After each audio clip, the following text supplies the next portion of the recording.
Commander Zurich stared at the smoking wreckage of what used to be his finest dreadnought, wondering how exactly a species that still used chemical propulsion had just turned his fleet into expensive scrap metal. "Again, sir. Incoming transmission from the human vessel," announced Communications Officer Pleck, her tentacles dancing nervously across her console. They are repeating the same message they have been broadcasting for the past 6 rotations. Zurich's mandibles clicked in irritation. "Let me guess. More of their ridiculous taunts about our ancestry and dubious suggestions involving our reproductive organs." "Actually, sir," Pleck's voice cracked like a molting shell, "I think they are trying to surrender." The bridge fell silent except for the gentle hum of life support systems and the distant groaning of damaged hull plating. Zurich's 4 eyes blinked in sequence, a sure sign he was processing information that his brain refused to accept. "Repeat that, Officer Pleck, and this time try speaking in a language that makes sense." Pleck's tentacles trembled as she pulled up the transmission logs. "The humans have been broadcasting a surrender message, sir, for 6 rotations. The same message, over and over, directed at Earth. Earth." Zurich's voice rose 3 octaves. "Earth is 47 light-years behind their current position. What kind of tactically insane species broadcasts surrender terms to a planet that can't possibly receive them for nearly half a century?" "The kind that apparently doesn't know they are surrendering, sir," Pleck whispered. "And that, my fellow Consortium members, is how I learned that humans are either the most brilliant military strategists in the galaxy, or the most catastrophically incompetent. I'm still not sure which, and frankly I'm terrified to find out. Let me back up. 6 months ago, the Consortium Council decided that Sector 7742, better known as the Sol System, needed to be passed. The humans had been expanding too quickly, asking too many questions, and worst of all, they'd started developing technology that made our scientists nervous. When a Consortium scientist gets nervous, it's usually time to obliterate whatever's making them uncomfortable. The job seemed simple enough. 1 star system, 1 habitable planet. Approximately 8 billion primitive beings who'd barely figured out how to leave their gravity well. I'd pacified 17 systems before this one. It should have been routine. It was not routine. The first sign that something was wrong came when we dropped out of hyperspace at the edge of their system. Our long-range sensors detected what appeared to be a massive defensive fleet positioned around their outer planets. Ships we'd never seen before, using energy signatures that didn't match anything in our databases. "Impossible," I'd muttered, studying the tactical display. "Intelligence reported they had maybe 200 primitive vessels. This is showing over 3,000 contacts." My tactical officer, a sharp-minded trill named Dex, leaned over my shoulder. "Sir, I'm reading some very unusual emission patterns from those ships. These aren't matching any known human technology."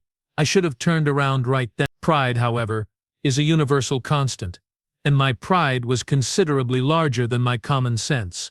"All ships, advance to attack formation. We will show these primitives the price of defying the Consortium." The humans let us get within optimal firing range before they responded. What happened next still gives me nightmares. Their ships moved like they were dancing. No, that's not right. They moved like they were conducting a symphony, and we were the instruments they were playing. Our tactical computers couldn't predict their movements because their movements defied every law of physics we understood. Ships that should have been torn apart by the acceleration forces they were pulling remained perfectly intact. Weapons that should have depleted their power cores after a few shots kept firing indefinitely. Worst of all, they seemed to know exactly where we were going to be before we knew it ourselves. Evasive maneuver. I'd shouted as a human frigate somehow appeared directly behind my flagship without traveling through the space in between. "Sir, our evasive pattern algorithms aren't working," Dex replied, his claws frantically working the tactical control. "Every time we change course, they are already there waiting for us." That was when the laughter started. Human laughter broadcasting across every communication channel in 17 different Consortium languages. They were laughing at us. Worse than that, they were laughing at us in our own languages, with perfect pronunciation and cultural context that suggested they understood not just what they were saying but exactly how insulting it was. "Admiral Zilix," came a transmission in flawless high Consortium formal diplomatic protocol. This is Captain Torres of the Earth vessel Dancing Queen.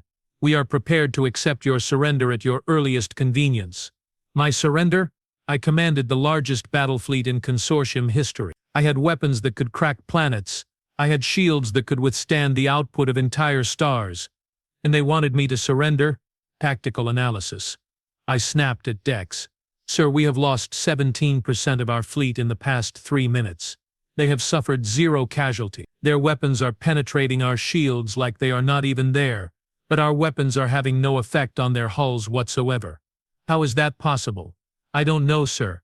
According to our sensors, their hulls are made of ordinary steel and ceramic composites. Our particle beams should be cutting through them like a plasma knife through soft tissue. That's when Chief Science Officer Yara spoke up from her station. Sir, I'm detecting some very unusual temporal distortions around the human fleet. Temporal distortions? Yes, sir. It's almost like they are experiencing time differently than we are. Their movements appear normal to them, but from our perspective they are moving at impossible speeds, and when our weapons hit their ships, she paused, her expression growing confused. When our weapons hit their ships, sir, the energy just stops, like it's hitting something that isn't quite there yet.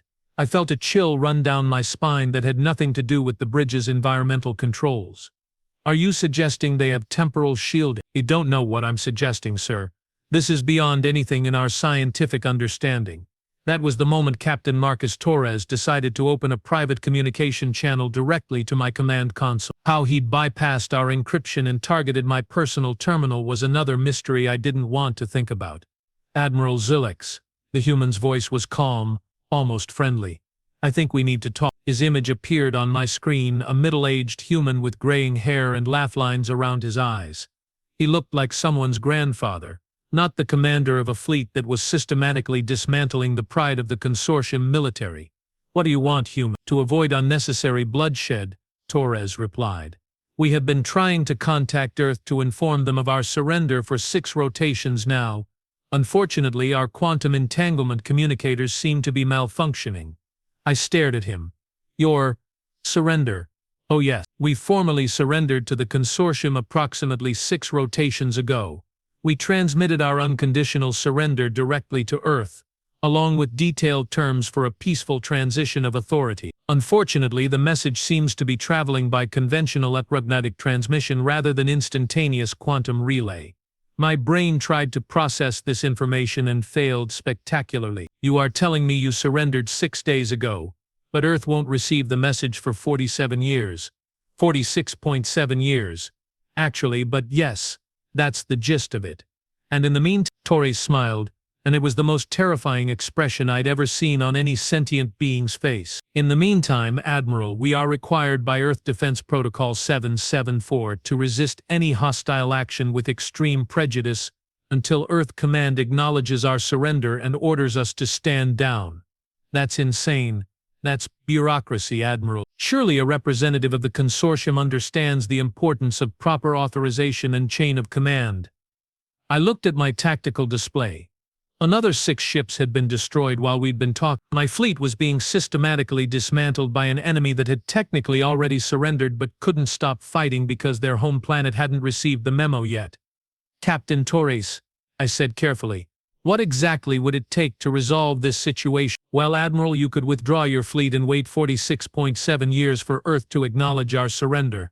Or, he paused dramatically, or, you could provide us with the quantum entanglement communication array from one of your command ships so we can contact Earth directly and inform them that we have surrendered. I felt my mandibles clicking involuntarily. You want me to give you our most advanced communication technology so you can surrender to us? Exactly. See, I knew you'd understand. Bureaucracy is universal, isn't it? The conversation continued for another 20 minutes, during which time I lost another 3% of my fleet to an enemy that was apologizing for the inconvenience while they destroyed us. Captain Torres was unfailingly polite, constantly expressing regret for the misunderstanding, and offering detailed explanations of Earth defense protocols that made absolutely no sense whatsoever. According to Torres, Earth Defense Protocol 774 required any human military unit that found itself in an untenable position to immediately surrender to preserve lives and equipment. However, the surrender had to be acknowledged by Earth Command before it became official. Until that acknowledgement was received, the surrendering unit was required to continue fighting at maximum effectiveness to maintain the credibility of future surrender offers. It's a matter of negotiating position, Torres explained as another of my destroyers exploded in the background.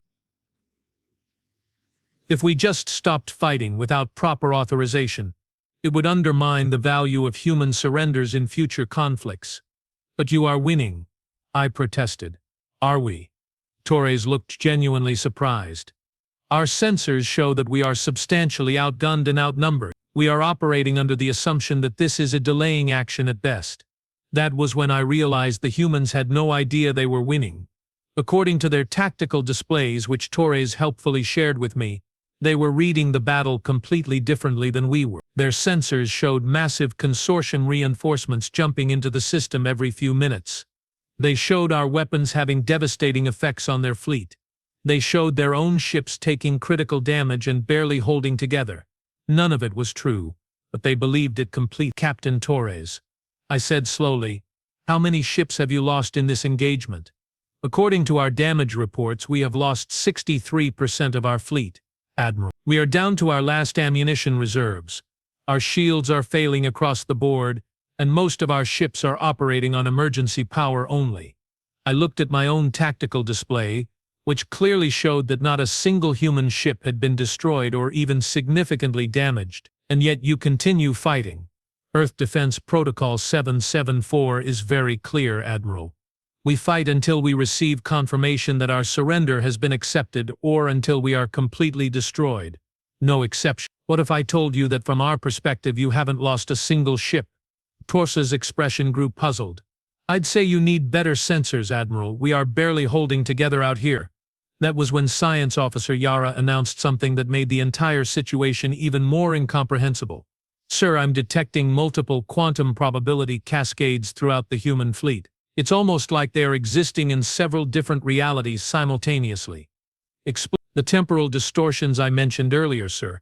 They are not just affecting time, they are affecting probability itself. The humans appear to be unconsciously selecting the probability outcomes that favor their survival while genuinely believing they are experiencing the outcomes that favor ours. I felt a headache building behind my primary eye. Are you telling me they are accidentally manipulating reality while thinking they are losing a battle they are actually winning, all because they surrendered to a planet that won't get the message for half a century? That appears to be an accurate summary, sir. Captain Torres' voice came through the communication channel again. Admiral, I hate to interrupt, but we have just received word from our engineering teams that we can extend our operational capacity for another 4 rotations if we implement emergency protocol. Will that be sufficient time for you to consider our surrender proposal? I looked around my bridge. My crew was staring at me with expressions that ranged from confusion to outright terror. My fleet was being destroyed by an enemy that thought they were losing, wanted to surrender, and was unconsciously warping reality to ensure their survival while they waited for permission to give up. Science Officer Yara, I said quietly, in your professional opinion, what would happen if we actually managed to destroy the human fleet? Yara's tentacles curled in the universal gesture for extremely bad idea. Sir, based on the quantum probability cascades I'm detecting, I believe that destroying the human fleet while they are in this state would create a temporal paradox that could destabilize local space-time. The universe seems to be actively protecting them until their surrender can be properly processed. And if we withdraw, the probability cascades would likely continue until they receive confirmation from Earth, 46.7 years from now. And if we give them our quantum communication array, that would allow them to contact Earth immediately, receive confirmation of their surrender, and end the probability distortion. I closed my eyes and made the decision that would probably end my military career but might save what remained of my fleet. Captain Torres, I said, opening a channel to the human commander, I'm prepared to provide you with a quantum communication array. That's wonderful news, Admiral. I knew we could work this out diplomatically. Should I have my people dock with your ship to pick it up? Actually, Captain, I think it would be safer if we delivered it to you. We will launch it in an unarmed shuttle. Perfect. And Admiral? Yes, Captain. Thank you for being so understanding about this bureaucratic mix-up. I'm sure once we get this sorted out with Earth Command, we can discuss the terms of our surrender properly. As I watched an unarmed shuttle launch from my flagship carrying our most advanced communication technology toward an enemy fleet that wanted to surrender but couldn't stop winning, I realized that my career in the Consortium military had just taken a turn that no amount of tactical training had prepared me for. The humans received our quantum communicator with the same polite efficiency they'd shown throughout the entire engagement. Within minutes they'd established contact with Earth. The conversation that followed was broadcast on all frequencies, and I listened with growing amazement as Captain Torres explained the situation to Earth Command. Earth Command, this is Captain Torres of the Outer Defense Fleet. We have encountered a Consortium battle group in Sector 70-7042 and have formally surrendered according to Protocol 774. Please confirm receipt of surrender and provide authorization for cessation of defensive operations. There was a long pause before Earth Command responded. Captain Torres, this is Admiral Rebecca Stone. Can you repeat that? Did you say you surrendered? Yes, ma'am. 6 rotations ago we transmitted our unconditional surrender, but it appears the message was sent via conventional electromagnetic rather than quantum entanglement. Another pause. Captain, what's your current tactical situation? We have lost 63% of our VET, ma'am. We are operating on emergency reserves and taking heavy casualties. We estimate we can maintain defensive operations for another 4 rotations at most. Captain Torres, I'm looking at the real-time quantum surveillance feeds from your sector. You haven't lost a single ship. The silence that followed was so complete I could hear my own heartbeat. Ma'am, that's not possible. We have taken massive damage. The Wellington was destroyed 30 minutes ago. The Prometheus is down to 15% hull integrity. Captain, the Wellington is sitting right next to you in perfect condition. The Prometheus shows full operational status across all systems. I watched Torres's face on the communication display as he slowly turned to look at his own tactical screens. His expression changed from confusion to astonishment, to something approaching terror. Ma'am, request permission to run a full sensor diagnostic. Permission granted, Captain. The next few minutes were among the strangest in my military career. I watched an entire human fleet slowly realize that they'd been winning a battle they thought they were losing, using technology that didn't exist, while experiencing a reality that wasn't real, all because they'd surrendered to a planet that hadn't received the message yet. When the diagnostic was complete, Captain Torres' voice was very quiet. Earth Command requesting clarification of Defense Protocol 774. What specifically do you need clarified, Captain? Ma'am, when the protocol states that surrendering units should continue fighting until surrender is acknowledged, does that mean we are supposed to win? And that, my fellow Consortium members, is how I learned that humans are terrifying not because they are aggressive or warlike, but because they follow their bureaucratic procedures with such literal precision that they can accidentally defeat superior forces while sincerely believing they are about to be destroyed. The surrender was officially acknowledged 17 minutes later. Earth Command authorized the cessation of defensive operations, and Captain Torres formally handed control of the Outer Defense Fleet to me as the senior Consortium officer present. I now found myself in command of a human fleet that had just demonstrated the ability to unconsciously manipulate space-time, defeat technologically superior forces, and maintain perfect military discipline, while experiencing multiple contradictory realities simultaneously. Captain Torres, I said as we concluded the transfer of authority, I have to ask, what happens now? Torres smiled that same terrifying smile. Now, Admiral, we await your order. Earth Command has authorized us to cooperate fully with Consortium authority until such time as the occupation is complete and civil administration is established. And you will follow Consortium orders?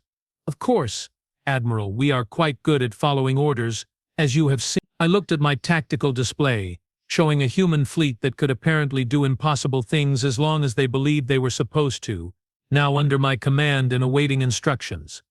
I was beginning to understand why the humans made our scientists nervous. 3 days into commanding a human fleet, I was seriously considering requesting reassignment to a nice quiet asteroid mining operation, preferably one where the rocks didn't argue with physics on a regular basis. Admiral Zilex, Captain Torres announced cheerfully, we have completed the fleet reorganization as requested. All human vessels are now operating under Consortium command protocols. I stared at my tactical display, which showed something that should have been completely impossible. The human ships had somehow rearranged themselves into a perfect consortium battle formation, despite the fact that their vessels were completely the wrong shape, size, and configuration for such a formation. "Captain Torres," I said slowly, "how exactly did you manage to fit rectangular human ships into triangular formation slots?" Oh, that's simple, Admiral. "We adjusted our spatial parameters to match consortium requirements."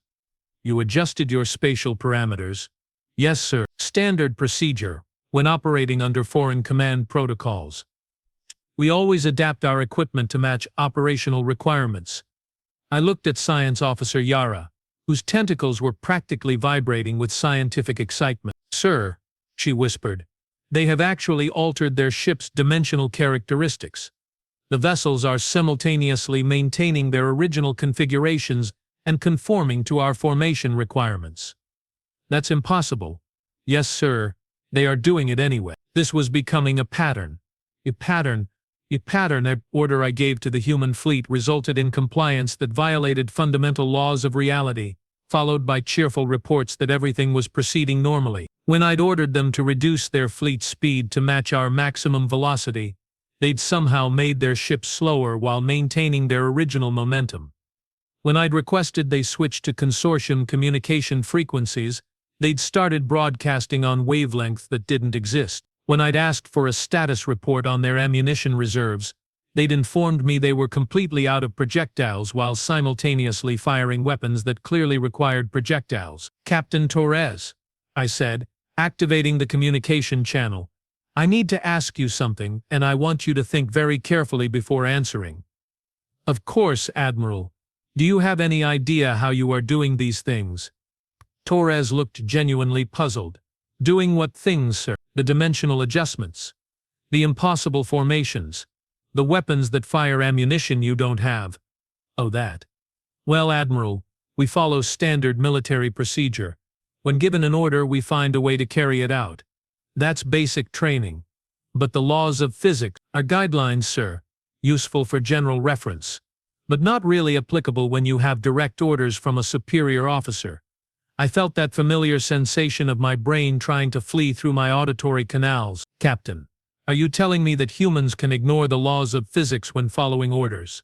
"Not ignore them, Admiral. We just prioritize differently. Orders from command authority take precedence over theoretical limitation." That was when Communications Officer Pleck announced something that made my day significantly worse. "Sir, incoming transmission from Consortium High Command. Priority Alpha clearance." I straightened my uniform and activated the long-range quantum communicator. The holographic image of Supreme Admiral Vorth materialized on my bridge, his expression suggesting he was not calling to congratulate me on my tactical brilliance. "Admiral Zolix." Vorth's voice carried the subtle undertones that indicated I was probably about to be demoted to something involving sanitation duties. "Explain to me why our deep space monitors are detecting impossible energy signatures from your sector." "Sir, the human fleet has cooperative. Their sensors show reality distortions that are making our physicists weep." "What exactly are you doing out there?" I glanced at Captain Torres, who was listening politely to our conversation while somehow simultaneously existing in 3 different locations on my tactical display. "Sir, the humans have surrendered and placed themselves under consortium authority. They are currently following all orders with enthusiastic compliance. And apparently when humans follow orders, the universe adjusts itself to make those orders possible." There was a long pause.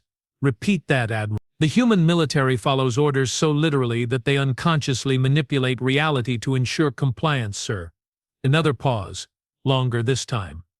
"Admiral Zorns, are you telling me that you have accidentally acquired a fleet that can rewrite physics?" That appears to be an accurate assessment, sir." "Outstanding. This is exactly what we need for the Outer Rim situation."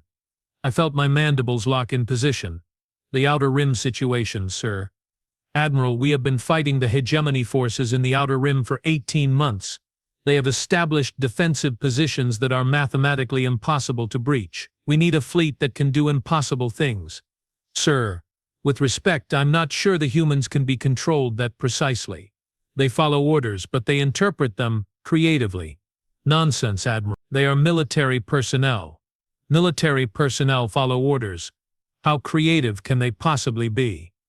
I looked at Captain Torres, who was now somehow standing on my bridge despite being on his own ship several thousand kilometers away, while simultaneously continuing to command his vessel. Sir, I respectfully request that you reconsider. The decision is made, Admiral. You will proceed immediately to the Outer Rim with your new human assets. Worf out. The communication ended, leaving me alone with a human captain who was violating several laws of physics just by existing in two places at once. Admiral, Torres said cheerfully, we received the transmission about the Outer Rim deployment. My fleet is ready to proceed on your orders. Captain, how did you receive that transmission? It was on a classified Consortium channel with quantum encryption. Oh, we monitor all relevant communications, sir. Standard operational security procedure. You broke Consortium quantum encryption. Not broke, sir. We simply prioritize the need to stay informed about our operational requirements over the encryption protocol's desire to remain secret. I was beginning to understand why Supreme Admiral Vorth thought this was a good idea, and why that was terrifying. Very well, Captain. Set course for the Outer Rim. Best possible speed. Aye, sir. ETA 47 minutes. I blinked all four eyes in sequence. Captain, the Outer Rim is 16 days away at maximum hyperspace velocity. Yes, sir. 47 minutes. That's impossible. Sir, you ordered best possible speed. We are providing best possible speed. But you can't travel faster than hyperspace. Ortualize looked confused. Admiral, with respect, why would hyperspace be the fastest possible speed?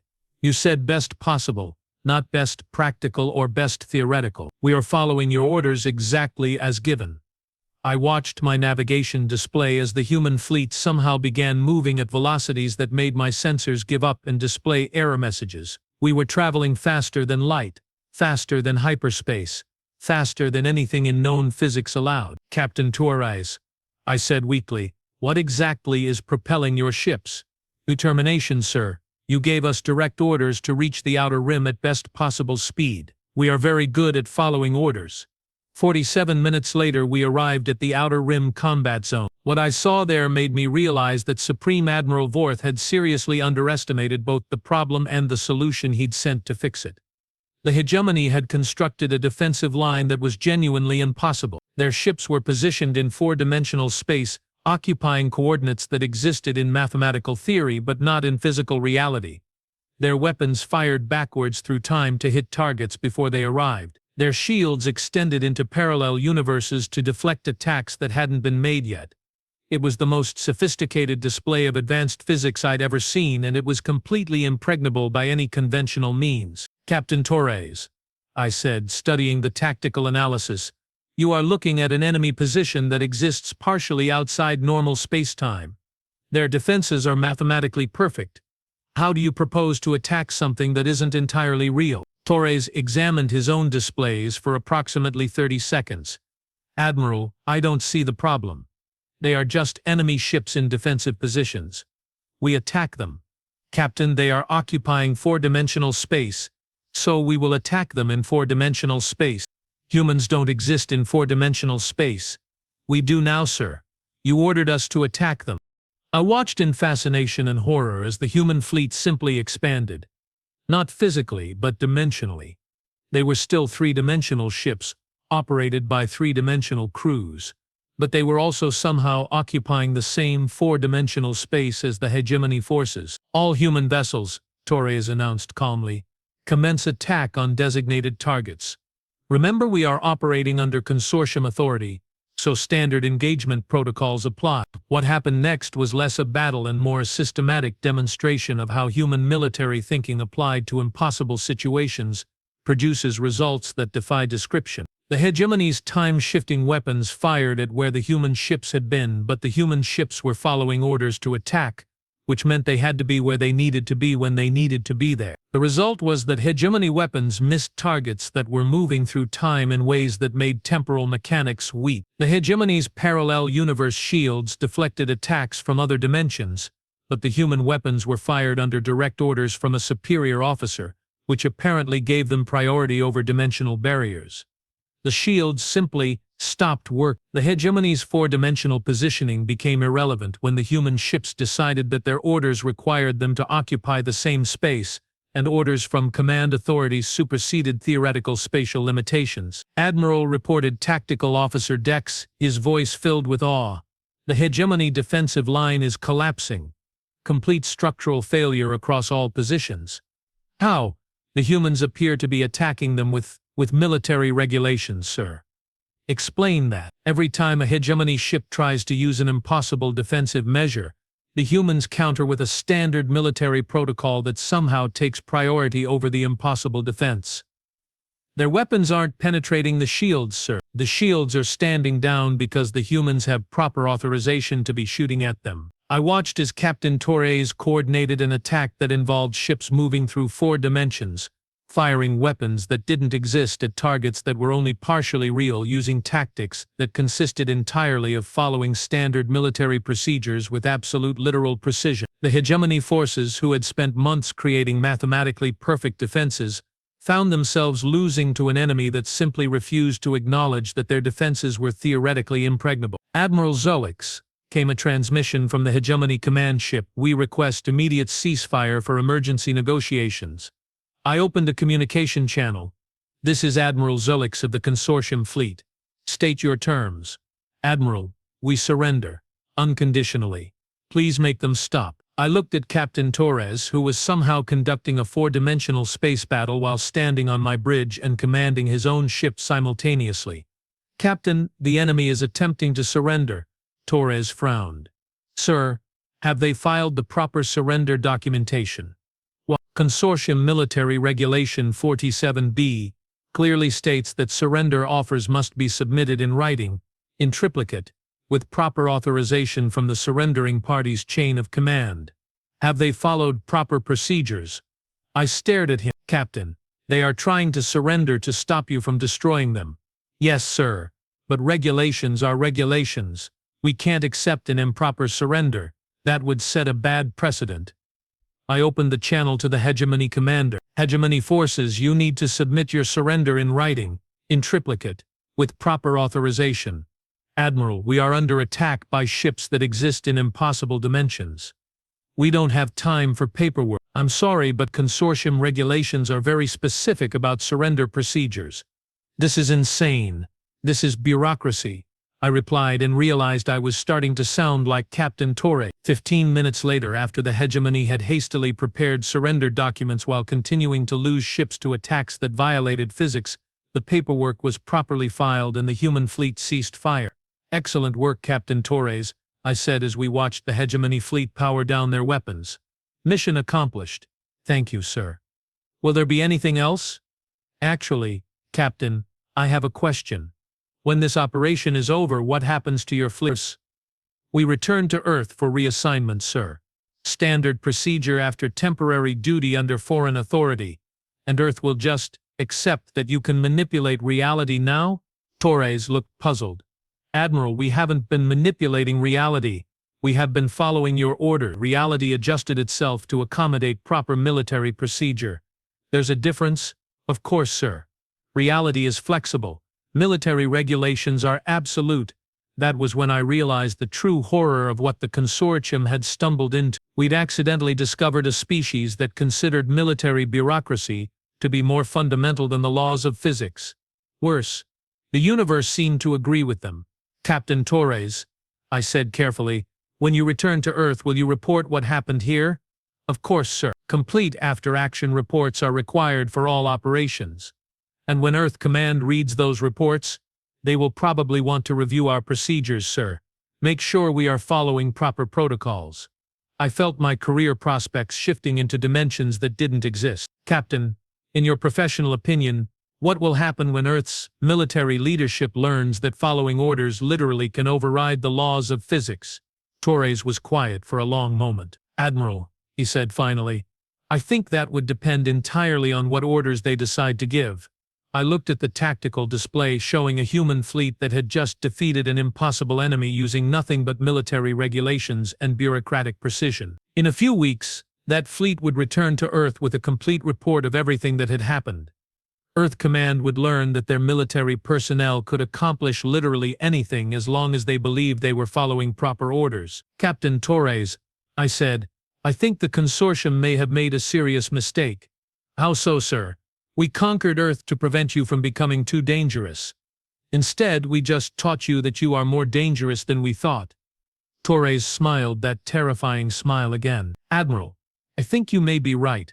But don't worry, I'm sure our leadership will handle this information responsibly. What makes you think that? Sir, they are military officers. Military officers always follow proper procedures. As we prepared to return to Earth, I found myself wondering if the Consortium had just accidentally created the most dangerous military force in the galaxy by teaching humans that their bureaucracy was more powerful than physics. The answer, I suspected, was yes. And the worst part was that the humans didn't even realize it yet. But they would. Oh, they definitely would. 6 months later, I received a transmission from Earth that confirmed my worst fears.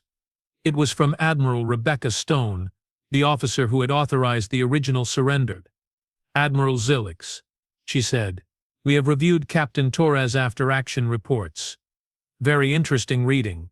We'd like to discuss some follow-up operations.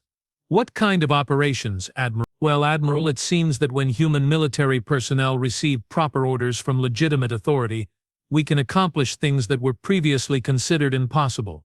Our strategic planning department has been developing some new operational concepts they'd like to field test, such as, Admiral, how familiar are you with Earth's history of bureaucratic expansion?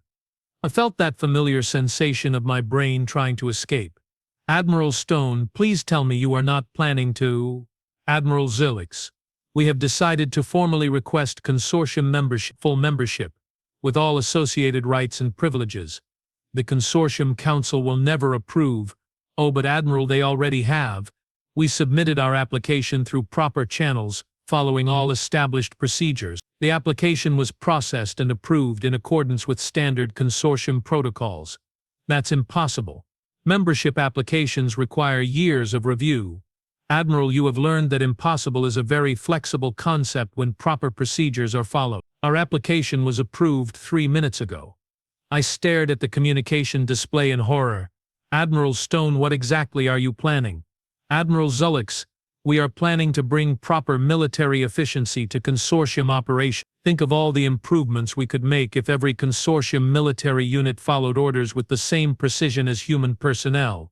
You want to teach the entire Consortium military to manipulate reality through bureaucracy. We prefer to think of it as optimizing operational effectiveness through enhanced procedural compliance. As the transmission ended, I realized that the Consortium hadn't conquered Earth at all. Earth had conquered the Consortium, and they'd done it by surrendering. The most terrifying part was that it had probably been their plan all along.